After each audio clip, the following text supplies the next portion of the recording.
Pri výmene poškodeného motora sa klient najčastejšie rozhoduje medzi novým, repasovaným alebo jazdeným motorom. Každé riešenie má svoje výhody aj rizika.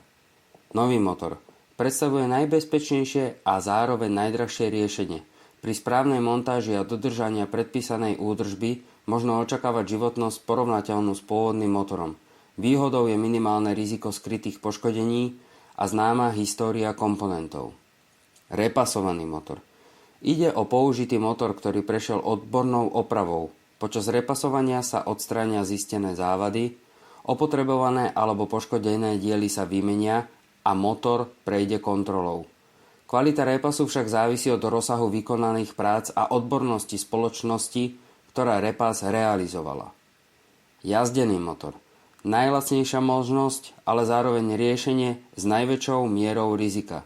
Hoci môže byť motor v čase montáže plne funkčný, jeho skutočný technický stav a história bývajú často neznáme.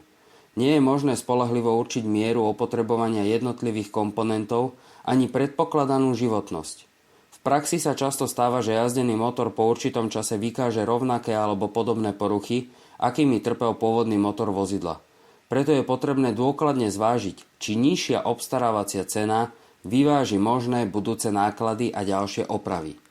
Pri rozhodovaní by sa nemala posudzovať iba cena motora, ale aj celkové náklady na montáž, záruku, predpokladanú životnosť a riziko budúcich porúch.